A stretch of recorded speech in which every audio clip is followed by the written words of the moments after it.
My fellow Singaporeans, I've said before that the world is changing in ways that will disadvantage small open economies like Singapore. Some had previously questioned this assessment, but the recent Liberation Day announcement by the US leaves no room for doubt. It marks a seismic change in the global order. The era of rules-based globalization and free trade is over. We are entering a new phase, one that is more arbitrary, protectionist, and dangerous. For decades, the US was the bedrock for the free market economies of the world. It championed free trade and led efforts to build a multilateral trading system, anchored by clear rules and norms, where countries could achieve win-win benefits through trade. This WTO system brought unprecedented stability and prosperity to the world, and to the US itself. To be clear, the system is not perfect. Singapore and many others have long called for reform, to update the rules and to make the system better. But what the US is doing now is not reform.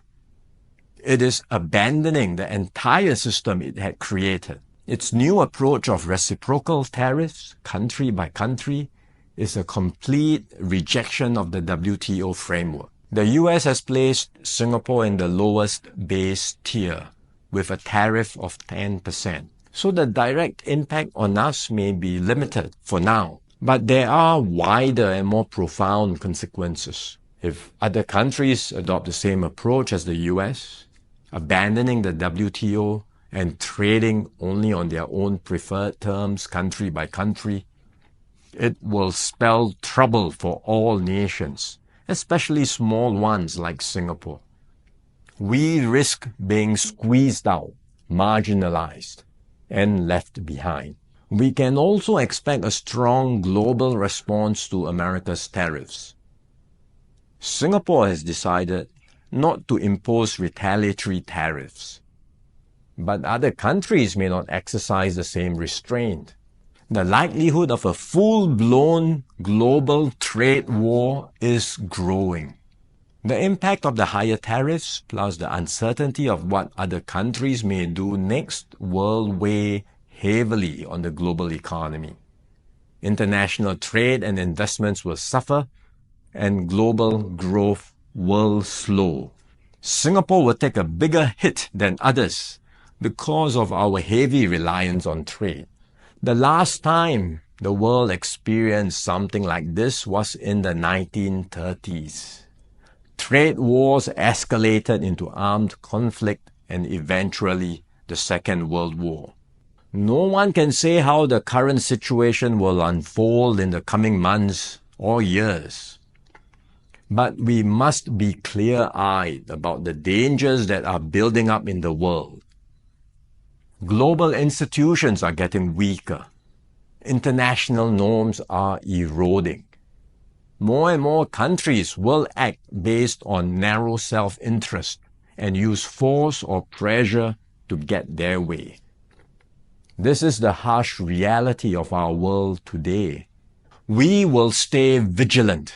We will build up our capabilities. We will strengthen our network of partnerships with like-minded countries. We are more ready than many other countries with our reserves, our cohesion, and our resolve. But we must brace ourselves for more shocks to come. The global calm and stability we once knew will not return anytime soon. We cannot expect that the rules which protected small states will still hold.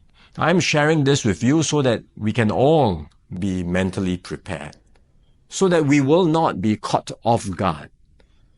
Let us not be lulled into complacency. The risks are real and the stakes are high. The road ahead will be harder. But if we stay resolute and united, Singapore will continue to hold its own in this troubled world.